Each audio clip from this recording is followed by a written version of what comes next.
Hello and welcome to another edition of Mailbag.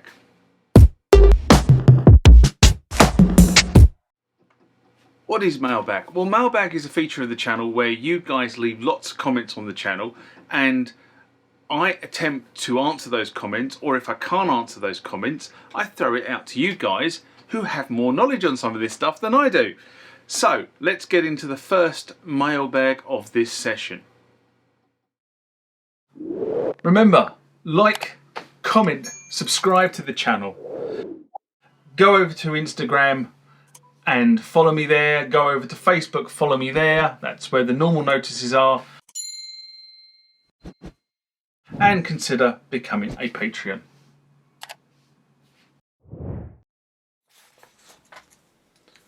Next common question comes from Leon.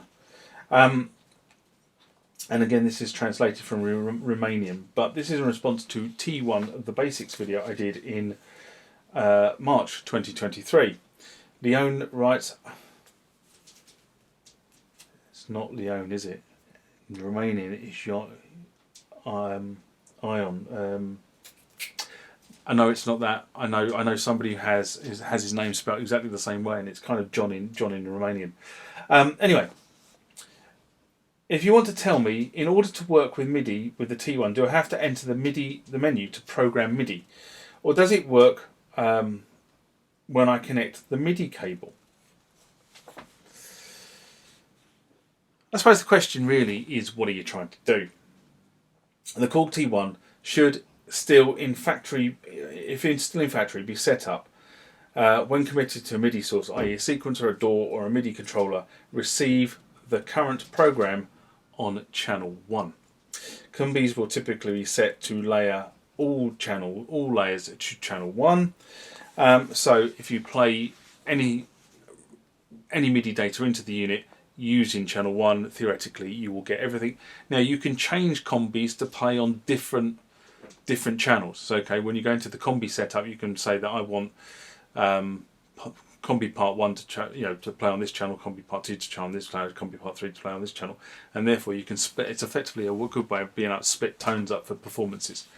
Now, so you can do that, and you can make the workstation work in a completely different way. So the other thing you can do with this is you can make it so combi 1 plays from the keyboard and all the rest of the combis play from MIDI. Haha.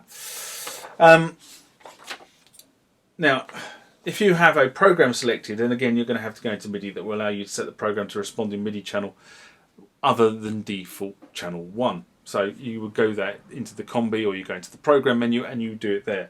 Now I'm hoping this makes sense and this doesn't get lost in translation back to Romanian. Next one comes from 666 Rivers.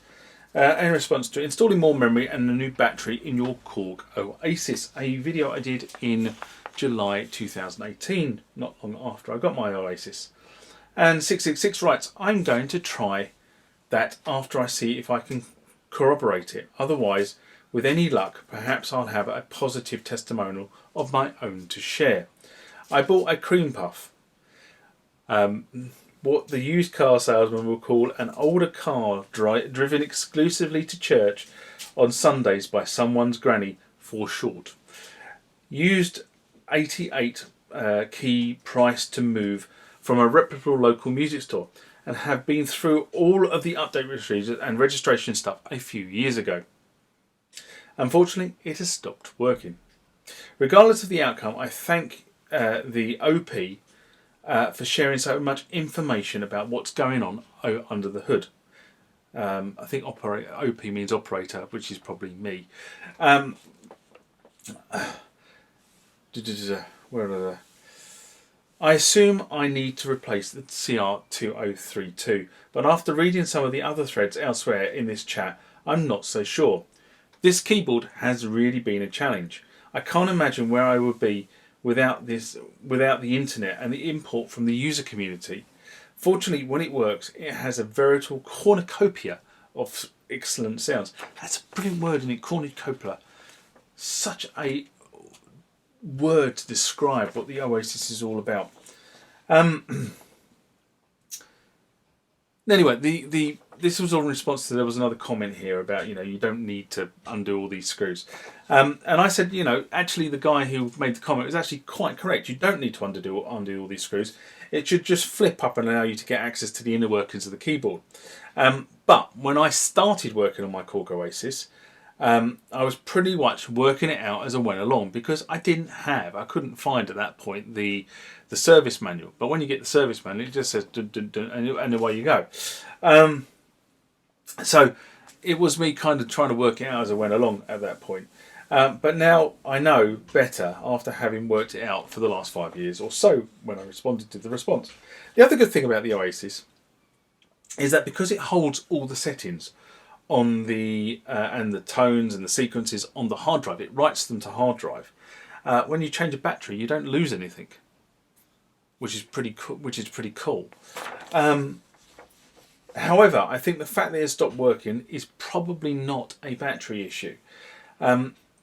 As what you've described, the nature of not working is difficult. As you haven't described the nature of not working, it's kind of difficult to diagnose it. But it could be down to a myriad of things, and I kind of struggle to offer a starting point because of the lack of description. But you're right in describing the sound production of this machine, this Korg OASYS, as a cornucopia. And glad to hear you got it at a good price. These are starting to creep up in price. At the point of I purchased mine, an 88 key was about £2,000 in the UK, in good condition, and mine is way over good condition. Mine is excellent condition, hence the reason why it's now in a fairly heavy duty aluminium hard case, so that it can't get damaged anymore, because where it was stored, so I bought mine from a musician who was trying to sell off, and I think I've told this story many times on the channel. He was trying to sell off an M3, a Korg M3 and a Korg OASYS.